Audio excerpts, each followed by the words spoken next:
আসসালামু আলাইকুম, garden factory সকলকে স্বাগত।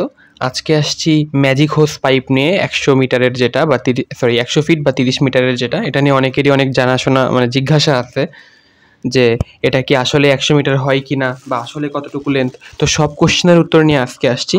তো প্রথমে এটা আনবক্সিং করে নেই। এখানে একটা ম্যানুয়াল আছে, এখানে কিছু ওয়ার্নিং আছে যে এইটাতে কিন্তু আপনারা এই পানিটা খাইতে পারবেন না বা কোনো প্রাণীকে খাওয়াতে পারবেন না। এর মধ্যে একটা পাইপ যেই পলিমার দিয়ে তৈরি, সেটা একটু ক্ষতিকর মানুষের খাওয়ার জন্য, ঠিক আছে? তো এটা জাস্ট আপনারা গাছে বা কোথাও পানি দেওয়ার জন্য ব্যবহার করতে পারবেন, এটা মেইনলি গার্ডেনের জন্য তৈরি। তো এবার আমরা পলিটা খুলে নিচ্ছি। উপরে দেখুন বড় করে লেখা আছে যে এটা 100 ফিটের। 100 ফিট মানে কিন্তু হিউজ একটা ডিস্টেন্স, বাট এটা দেখতে খুব ছোট মনে হয় অ্যান্ড পানির প্রেশারের সাথে সাথে এটা বড় হয়। হ্যাঁ, তো প্রথমত আমরা এটা একটু দেখে নিচ্ছি যে এটার বিল্ড কোয়ালিটি কেমন। সো এই আমরা সবগুলা পার্টে আলাদা করে নিলাম, আপনাদেরকে বুঝিয়ে দেবো আরও। প্রথমে আমরা একটু দেখছি, এখানে একটা ট্রিগার অ্যান্ড একটা সুইচ আছে, এইটা দিয়েই মেনলি পানিটা বের হবে। এখানে বেশ কিছু মোড আছে, আমরা ঘুরিয়ে ঘুরিয়ে দেখতে পাচ্ছি, এবং পানি দিয়ে যখন আমরা দেখব তখন আরও ভালোভাবে এইটা বোঝা যাবে। সো আমরা এবার এটাকে কিভাবে কানেক্ট করব সেই সব কিছুই আমরা দেখে নিই। তার আগে দেখুন, এটা কিন্তু যে পাইপটা, এটা একটা সংকোচনশীল বা রাবার ইলাস্টিক আপনারা যেটাই বলেন সেটা দিয়ে তৈরি। আর এটা কানেক্ট করার জন্য আমাদের এক ধরনের বিশেষ ধরনের ট্যাপ লাগবে, এটা আপনারা দেখে নেন। এটা আপনারা অনেক সময় হাই কমোটে বা বেসিনের নিচে ব্যবহার করেন পানির কানেকশন দেওয়ার জন্য। সো এটা আপনারা 50 টাকার মধ্যে পেয়ে যাবেন। সো এইবার আমরা এটাকে কিভাবে কানেক্ট করব। এটার দাম নিয়ে বলা হয় নাই, এটা আমি 600 টাকা দিয়ে কিনেছি দারাজ থেকে। আপনারাও চাইলে নিতে পারেন, নিজ দায়িত্বে দেখে শুনে নেবেন, হ্যাঁ, এবং কথা বলে নেবেন।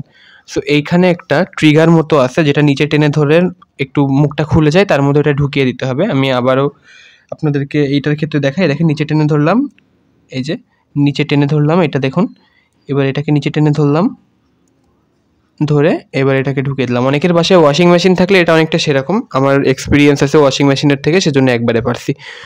সো এবার দেখুন, আমরা যে ট্যাপটা কিনেছিলাম 50 টাকা দিয়ে, এটা আমরা লাগিয়ে নিচ্ছি। এটার বিশেষত্ব হচ্ছে যে এর একটা প্যাচ থাকতে হবে। হ্যাঁ, প্যাচ, দুই মুখে প্যাচ থাকতে হবে। এরকম যে কোনো ট্যাপ আপনারা ইউজ করতে পারেন। এবং এবার দেখুন, আমরা প্যাচের মাধ্যমে যেই আমাদের পাইপটা, এটা অ্যাটাচ করে নিচ্ছি ঘুরিয়ে ঘুরিয়ে। এভাবে আপনারা অ্যাটাচ করে নেবেন। এবার আমরা পানিটা চালু করে দিলাম, এবং এখানে বেশ কিছুটা সময় লাগবে তারপরে যে পানিটা আসবে, কারণ এটা অনেকটা একটু বড় পাইপ, তো সেজন্য 1 মিনিট মতো ওয়েট করবেন। হ্যাঁ, সো এই দেখতে পাচ্ছেন বিভিন্ন মোডে আমরা এগুলো অ্যাপ্লাই করছি, বিভিন্নভাবে দেখুন অ্যাপ্লাই করছি। অ্যান্ড আপনারা যারা সাবস্ক্রাইব করেন না, এখন আমাদের সাবস্ক্রাইব করে নেন, তাহলে আমরা আরও ইন্সপায়ার হব। সো এই দেখুন বিভিন্ন মোড। এবার চলুন আমরা আমাদের গাছের কাছে চলে যাই গাছে পানি দেওয়ার জন্য। তো আমরা চলে আসলাম আমাদের মালটা গাছের কাছে। আমাদের মালটা গাছে দেখুন আমরা পানি দিচ্ছি, এবং এখন কিন্তু আমার মোটর চলছে। হ্যাঁ, আমার যেই মোটরটা চলছে, আমি অবশ্যই আপনাদেরকে বলে দেবো যে এটা 100 মিটার হয় কি না বা কী দিয়ে কি, এটা আমরা এই ভিডিওর একটু পরে আলোচনা করব। অ্যান্ড এই দেখুন, আমরা সবগুলো গাছে পানি দিয়ে দিচ্ছি, বিভিন্ন মোড অ্যাপ্লাই করে আমরা পানি দিচ্ছি। সো আপাতত আমরা যেটা বলতে পারি যে এটা 100 মিটার আসলে হয় কি না। 100 মিটার হয় না, বাট 75 মিটার হয়। বাট এখানে একটা শর্ত, যে আপনার বাসায় খুব পাওয়ারফুল মোটর অথবা সাবমার্সিবল থাকতে হবে। হ্যাঁ, তাহলে এটা 75 থেকে 80 মিটার আপনারা পাবেন। সো এবার আমরা এটাকে প্রথমে খুলে নেব কীভাবে, এটার সংরক্ষণ পদ্ধতি আছে বিশেষ। সো আমরা এটাকে খুলে নিচ্ছি, এই যে মুখটা বন্ধ করে প্যাচটা খুলে নিলাম, এবং এটার পরে আমরা পাইপটা এরকম গোল করে রাউন্ড করে রাখবো এবং একটা বাজারের প্যাকেট নিয়ে নেব। এবার তার মধ্যে এটাকে ঝুলিয়ে রাখবো, তাহলে ভালো হবে। মাটিতে গড়াগড়ি খেলে এটা নষ্ট হয়ে যাবে।